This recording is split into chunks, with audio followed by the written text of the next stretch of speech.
BJP Congress మధ్య పోటీ అని కిషన్ రెడ్డి గారు నిన్న మాట్లాడుతూ ఎంపీ ఎన్నికల్లో మెజార్టీ సీట్లు సాధిస్తాం. ఓవైపు కృష్ణా రివర్ మేనేజ్మెంట్ బోర్డు, ఇంకోవైపు కాళేశ్వరము, ఇవన్నీ జరిగి కొట్లాట జరిగి రాష్ట్రంలో ఇప్పుడున్నటువంటి వాతావరణం, రాజకీయ వాతావరణం మీడియాలో ముఖ్యంగా ఏమున్నది, బీజేపీ వర్సెస్ కాంగ్రెస్ అనేటువంటి పేరు రాకుండా బీఆర్ఎస్ వర్సెస్ కాంగ్రెస్ అనేటువంటి వెళ్ళిపోయింది.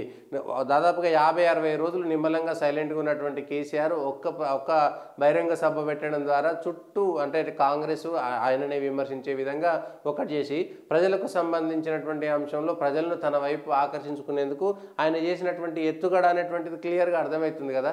దానికి సంబంధించి బీజేపీ ఈ మధ్యలో మేము మోడీ పేరు చెప్పుకొని గెలుస్తాం అనేటువంటి చెప్పి ఇప్పటిదాకా భారతీయ జనతా పార్టీ ఏం చేయాలో ఏం చేయకూడదు అనేటువంటి అంశం పైన కూడా క్లారిటీ లేకపోవడంతో భారతీయ జనతా పార్టీ మూలపోయేటువంటి పరిస్థితి కనబడుతుంది. ఈ విషయంలో కాంగ్రెస్ బీఆర్ఎస్ సక్సెస్ దిశగా వెళ్ళిపోతున్నాయి. ఆ రెండు పార్టీలే అవే ఆ రెండు అంశాలే ప్రజల్లోకి వెళ్ళిపోయి ఆ రెండే అంశాలే చర్చల్లోకి వెళ్ళడంతో కేసీఆర్ ఏం మాట్లాడతాడు, రేవంత్ రెడ్డి ఏం మాట్లాడతాడు అనేటువంటిది వచ్చేసి మధ్యలో కేఆర్ఎంబి ఎందుకు వచ్చింది, కేఆర్ఎంబి అసలు ఎందుకు ఇవ్వాల్సి వచ్చింది, ఆ బోర్డు ఎందుకు పెట్టాల్సి వచ్చింది, జాతీయ స్థాయిలో కేంద్ర ప్రభుత్వం ఎందుకు అందులో వేలు పెట్టాల్సి వచ్చింది, ఈ రెండు రాష్ట్రాలకు సంబంధించినటువంటి జల జగడంలో ఒక బోర్డు ఎందుకు పెడతారు, జాతీయ స్థాయిలో కేవలం కృష్ణా రివర్ మేనేజ్మెంట్ బోర్డే ముందున్నదా, అంతకుముందు కావేరీకి సంబంధించినటువంటి గొడవలు జరిగితే అటు కేరళ, తమిళనాడు, కర్ణాటక మధ్యన కూడా కావేరీ రివర్ అథారిటీ కూడా ఒకటి ఏర్పాటు చేశారు.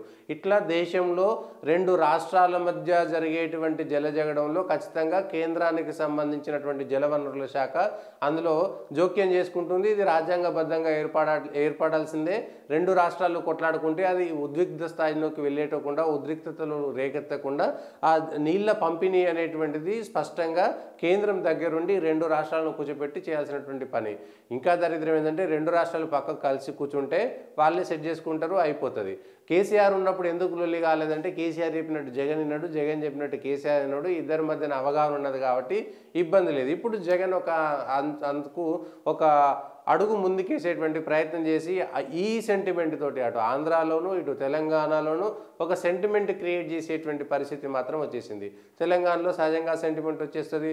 దానికి తోడు ఈ వర్షాభావ పరిస్థితుల్లో ఒక సంవత్సరం నుంచి ఏవైతే వర్షాభావాలు వచ్చినాయో నాగార్జున సాగర్కు సంబంధించినటువంటి లెఫ్ట్ కెనాల్ కింద పూర్తిస్థాయిగా నీటి విడుదల చేయకపోవడం అనేటువంటిది ఇప్పుడు కలిసి వచ్చేటువంటి అంశం కేసీఆర్కి. అయితే అది కేసీఆర్ ఉన్నప్పటి నుంచి వర్షాభావం ఉన్నటువంటి పరిస్థితి. ఇప్పుడు కొత్తగా అధికారంలోకి వచ్చినటువంటి రేవంత్కు సంబంధం లేకపోయినా ఇంకా వర్షాకాలం రాలేదు కాబట్టి పోయిన వర్షాకాలంలో వర్షాలు లేకపోవడంతో అక్కడ నీళ్ళ స్థాయి తగ్గిపోయింది.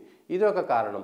సో ఇటు ఆంధ్రాకు అటు తెలంగాణకు మధ్య జలజగడం లాగా పెట్టేసి కేసీఆర్ కంటే మేమే చేసినామని కాంగ్రెస్ చెప్పుకొని ఇట్లా రెండు పార్టీల మధ్యనే జరిగేటువంటి యుద్ధంగా ఉంటుంది. ఆంధ్ర తెలంగాణలో కూడా అక్కడ జగన్ కూడా కావాల్సింది ఇదే. ఇక్కడ ఆంధ్రాకు సంబంధించినటువంటి దాంట్లో నేను ఆంధ్రా కోసం కష్టపడ్డా, నిన్న ఒక మాట కూడా మాట్లాడి అసెంబ్లీకి సంబంధించింది కూడా ఒకటి వచ్చింది.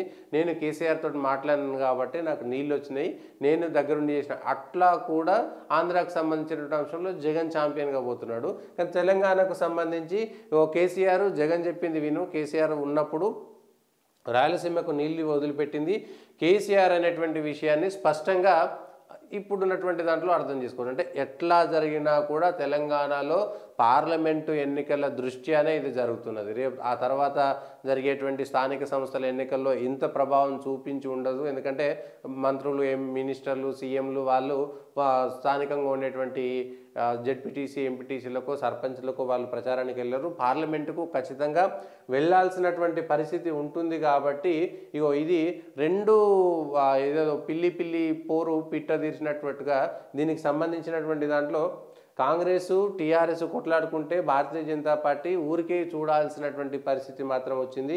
మోడీ మూడోసారి ప్రధాని అవుతాడనేటువంటిది ఒకటి, మోడీ పేరు చెప్పుకొని ఓట్లు సాధించాలి. కానీ ప్రజల్లోకి కేసీఆర్ను ఇటు కాంగ్రెస్ను ఎండగట్టేటువంటి స్థితిలో అది ఏదో 2 ప్రెస్ కాన్ఫరెన్స్లకు పరిమితమయ్యేటువంటి స్థితిలో కాకుండా ప్రజల్లోకి వెళ్ళి రావాల్సినటువంటి ఎట్లా బీజేపీ కాంగ్రెస్ మధ్య పోటీ ఉంటుంది అనేటువంటి విషయాన్ని చెప్పలేనిటువంటి పరిస్థితి.